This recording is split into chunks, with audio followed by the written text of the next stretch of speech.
सदाशिवसमारम्भां शङ्कराचार्यमध्यमाम् अस्मदाचार्यपर्यन्तां वन्दे गुरुपरम्पराम्. ஸ்ரீகுருभ्यो நமः. ராகவ யாதவீய காவியத்துல இன்னைக்கு நாம 6வது ஸ்லோகம் பார்க்க போறோம்.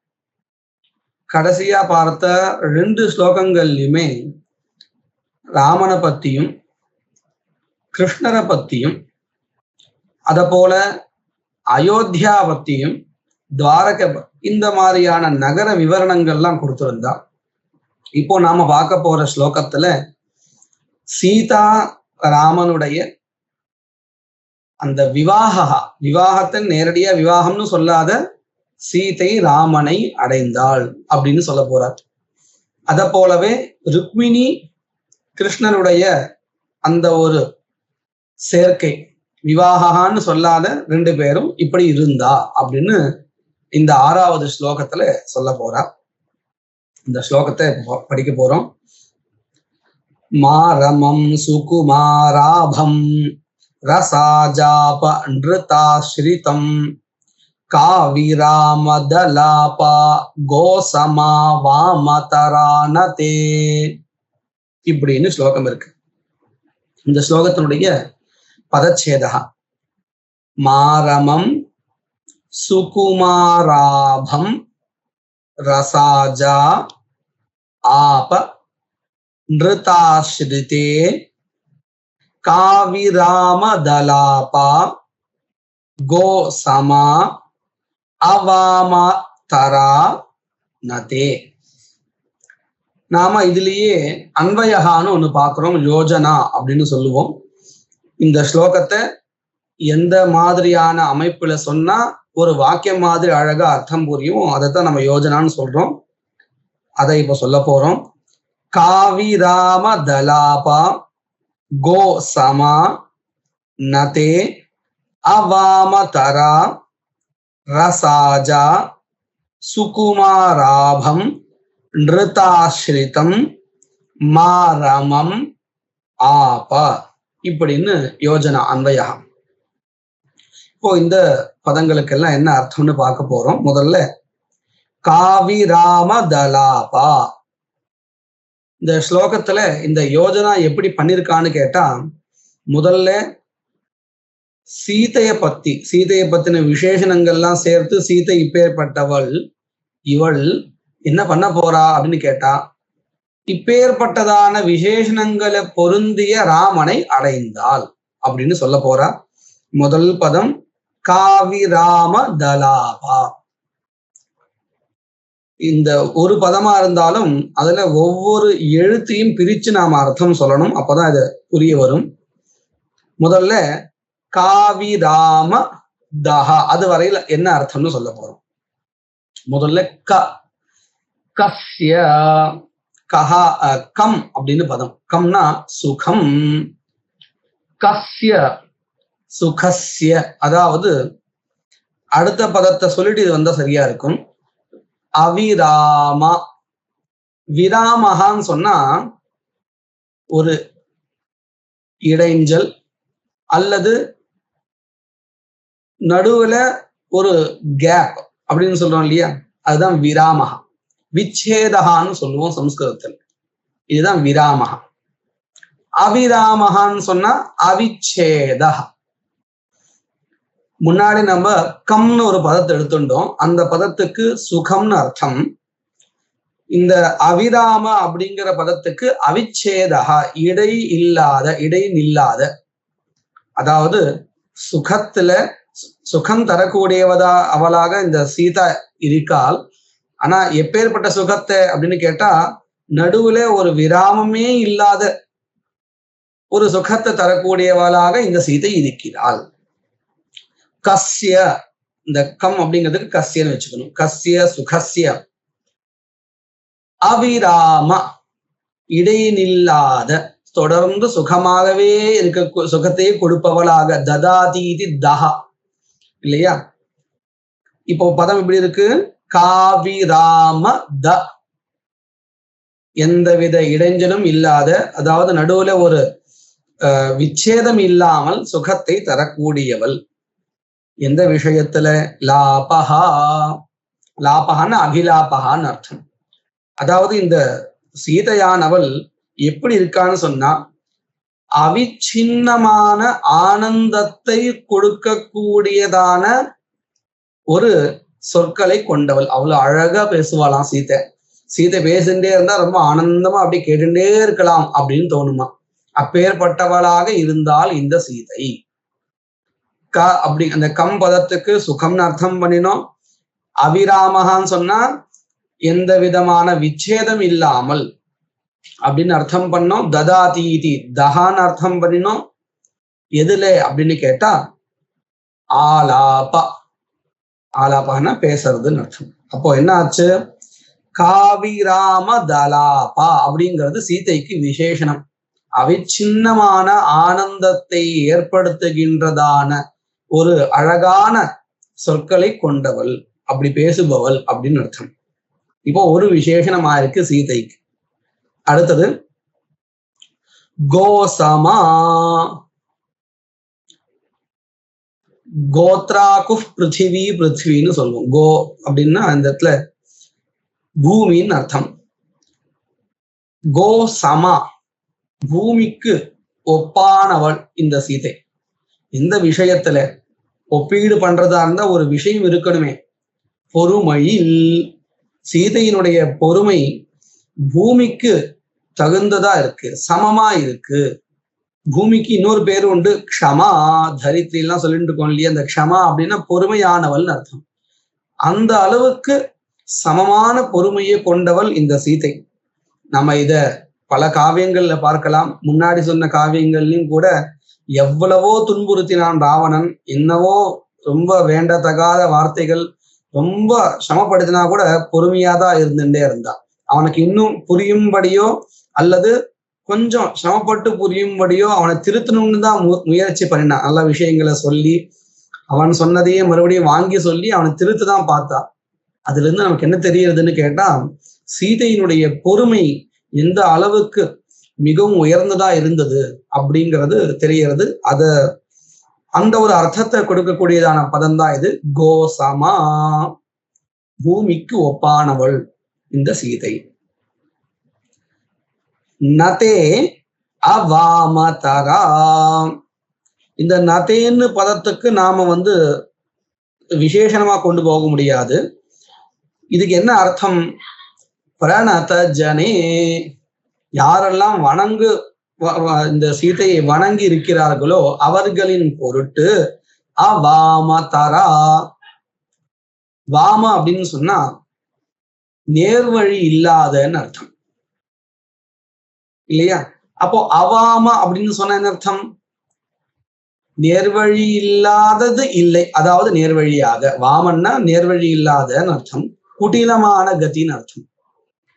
அதுல சேர்த்தாச்சுன்னு சொன்னா குட்டிலமான கதி இல்லாத, அதாவது நேர்வழி அப்படின்னு அர்த்தம்.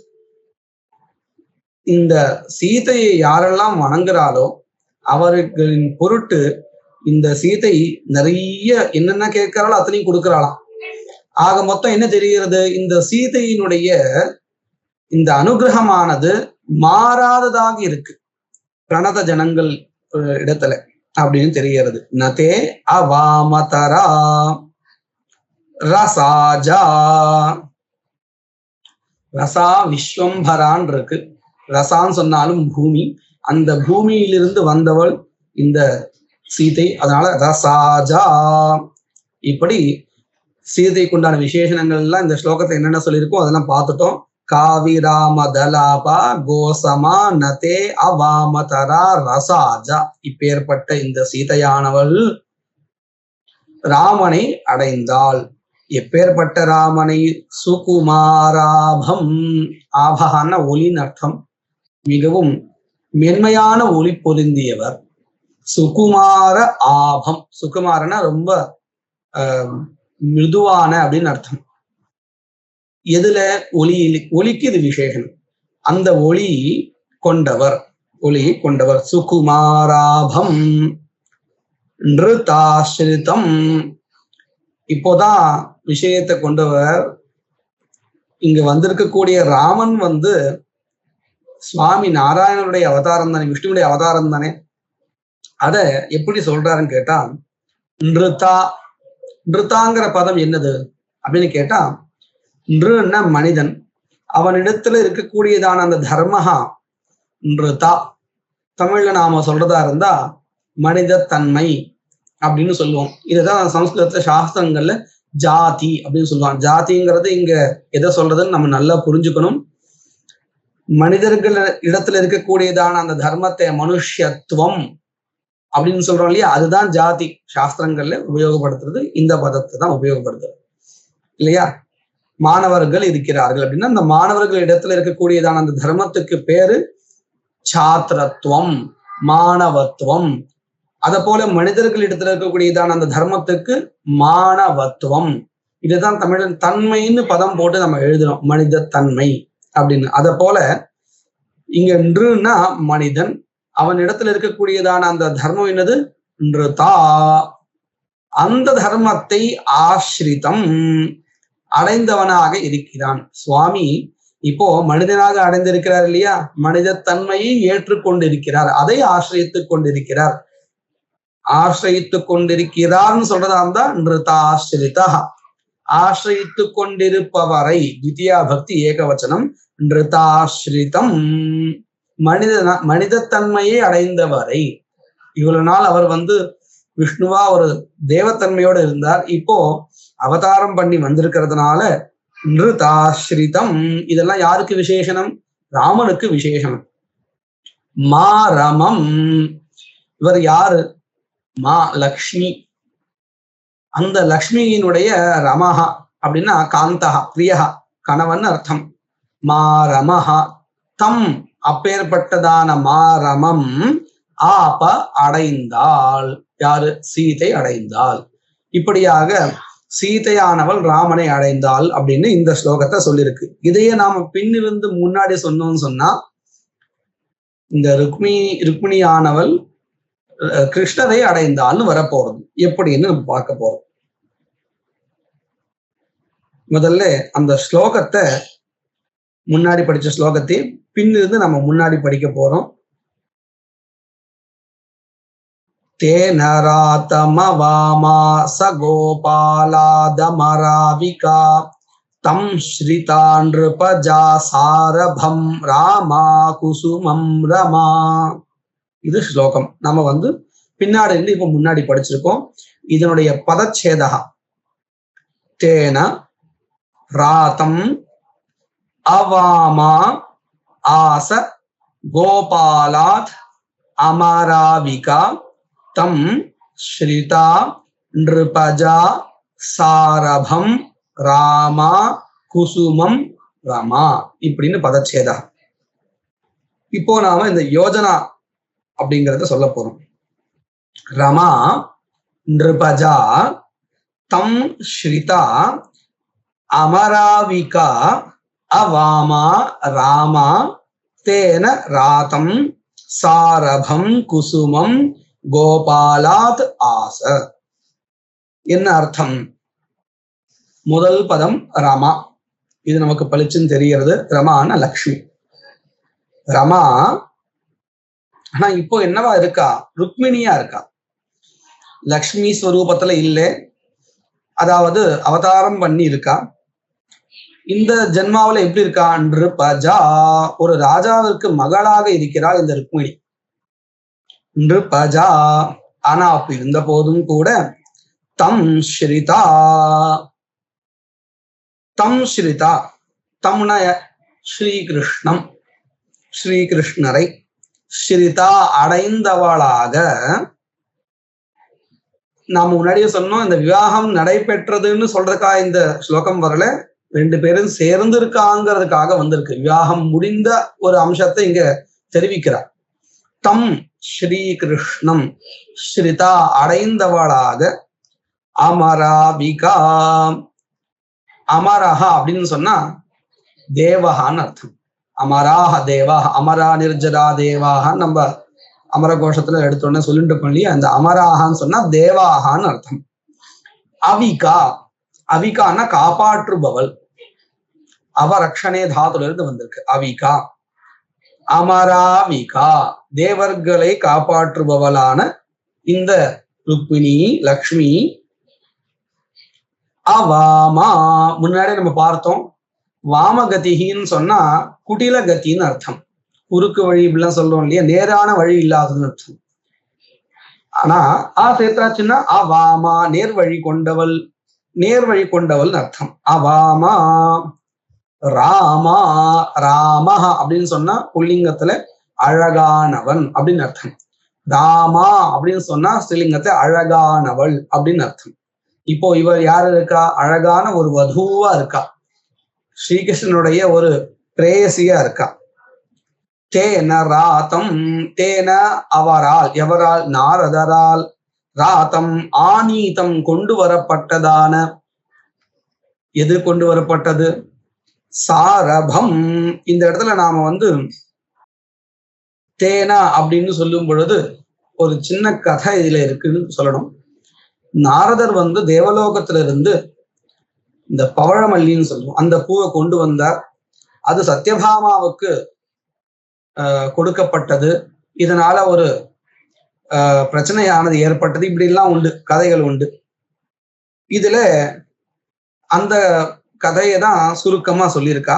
தேனா நாரதனால், அந்த நாரதனால் ராத்தம் ஆனீதம் கொண்டு வரப்பட்டதை, எதை? சாரபம், அதாவது வெண்மையா இருக்கு. அதுவும் எப்பேற்பட்ட வெண்மைன்னு கேட்டா ஒளி பொருந்திய வெண்மை. சாரான முக்கியம். இந்த மெலிதா ஒரு முக்கியமான ஒரு ஒளி அப்படின்னு அர்த்தம். ரொம்ப அழகான வெண்மை, அழகான வெண்மையுடன் கொண்டதான ஒரு காந்தி. அந்த வெள்ளையினாலே ஒரு சின்ன ஒரு காந்தி வரும் இல்லையா, அப்பேற்பட்ட காந்தி. பான காந்தி. சாரபம் வெண்மையால் ஏற்பட்டதான ஒளியை கொண்டதான. இதெல்லாம் எதுக்கு விசேஷம்னு கேட்டா அந்த புஷ்பத்துக்கு விசேஷம். குசுமம், குசுமம், குசுமம் அப்படின்னா புஷ்பம்னு அர்த்தம். இப்ப ஏற்பட்ட அந்த பூவை நாரதர் கொண்டு கிருஷ்ணனுக்கு கொடுத்திருக்கார். இப்போ கோபாலாத், கிருஷ்ணனிடமிருந்து, ஆச அடைந்தால், பிராப்தவதி, இப்படின்னு 2 ஸ்லோகத்திலையும் சீதையானவள் ஒரே ஸ்லோகம். அதை நாம முன்னிருந்து பின்னாடி சொல்லும் பொழுது, வரிசையா சொல்லும் பொழுது சீதையானவள் ராமனை அடைந்தாள். அதே பின்னிருந்து நம்ம சொல்லும் பொழுது இந்த ருக்மிணியானவள், லக்ஷ்மியானவள் ஸ்ரீகிருஷ்ணரை அடைந்து இந்த மாதிரியான ஒரு சந்தோஷத்துடன் இருந்தாள் அப்படிங்கிறத ரொம்ப அழகா 2 இடத்துலயும் ஒரே சுவாமி தான், அவதாரம் வேறு. ஒரே லக்ஷ்மி தான், அவதாரம் வேறு. அதை ரொம்ப அழகா கவி சொல்லியிருக்க. மேற்கொண்டு வரக்கூடியதான ஸ்லோகங்களை வரக்கூடிய பதிவுகளை நாம பார்க்கலாம்.